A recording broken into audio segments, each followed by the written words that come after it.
कांग्रेस नेता पी चिदंबरम ने ट्वीट कर भारतीय जनता पार्टी के ऊपर निशाना साधते हुए आरोप लगाया है कि पाकिस्तान भारत की कॉपी कर विपक्षियों को निशाना बनाकर खत्म कर रहा है। इस पर भारतीय जनता पार्टी के यूपी प्रदेश अध्यक्ष भूपेंद्र चौधरी ने पलटवार करते हुए कहा कि लोकतंत्र की हत्यारी कांग्रेस को इस तरह की बात नहीं करनी चाहिए। जिस तरह से इमरजेंसी लगाकर कांग्रेस ने लोकतंत्र की हत्या करने का प्रयास किया था। भूपेंद्र चौधरी ने कहा कि कांग्रेस के इस तरह के बयानों को कोई अब गंभीरता से नहीं लेता है, क्योंकि भारतीय जनता पार्टी सबका साथ सबका विकास के तहत कार्य करती है और उसे सबका साथ निरंतर मिल रहा है। वहीं प्रयागराज की ज्ञानवापी मस्जिद पर एएसआई द्वारा किए जा रहे सर्वे पर भूपेंद्र सिंह चौधरी ने कहा कि कोर्ट के आदेश पर एएसआई सर्वे किया जा रहा है। यह करोड़ों लोगों की आस्था से जुड़ा हुआ मामला है और सभी लोगों को धैर्य रखना चाहिए। देश प्रदेश में कानून का राज है, जो भी परिणाम आएंगे वह सबके सामने आएंगे। साथ ही उन्होंने कहा कि यह एक ऐतिहासिक घटनाक्रम है और देश के सामने जांच के बाद इस ऐतिहासिक घटनाक्रम की सच्चाई आनी चाहिए। लोकतंत्र की हत्यारी कांग्रेस को ही बोलने का इस विषय में कोई अधिकार नहीं है। जिस प्रकार से इमरजेंसी कांग्रेस ने लगाई है, लोकतंत्र की हत्या करने का प्रयास कांग्रेस के द्वारा किया गया और कांग्रेस का जो दोहरा चरित्र है, उस दोहरे चरित्र को देश जानता है और इस प्रकार के बयानों को कोई गंभीरता से अब कांग्रेस के नेताओं को लेता नहीं। जहाँ तक भारतीय जनता पार्टी का विषय है, हमारी पार्टी संविधान में प्रदत्त व्यवस्था के अनुसार हमारी सरकारें काम कर रही हैं।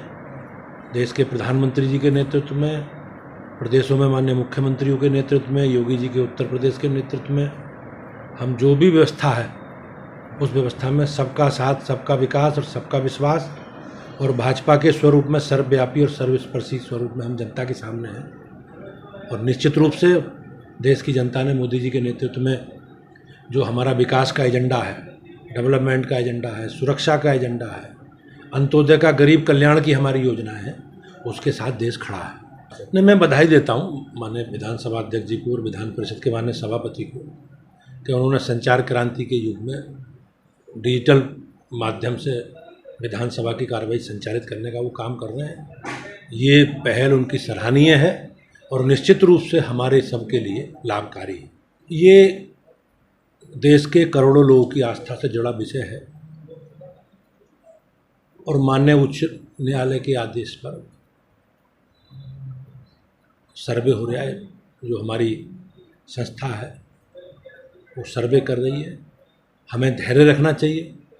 सभी नागरिकों को देश में प्रदेश में कानून का राज है और भारतीय जनता पार्टी, हमारे देश के सभी नागरिक, इस देश की कानून व्यवस्था में सबका विश्वास है। धैर्य रखना है सबको और जो भी परिणाम आएंगे उस परिणामों के आधार पर आगे बढ़ना है। ये बहुत संवेदनशील विषय है और देश के करोड़ों लोगों की आस्था से जुड़ा विषय है और जो चीज़ें परिलक्षित होती हैं उस परिसर को देखने से, उन सारी चीज़ों को देश के सामने वो विषय आने चाहिए। वो देश की सच्चाई देश के सामने आनी चाहिए उस स्थान की।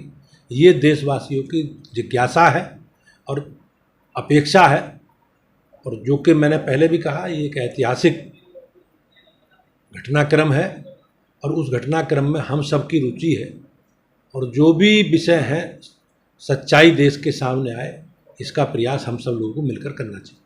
सर, ओवैसी ने भी एक ट्वीट किया है इस ज्ञानव्यापी को लेकर। उन्होंने बात भी की है आज मीडिया से।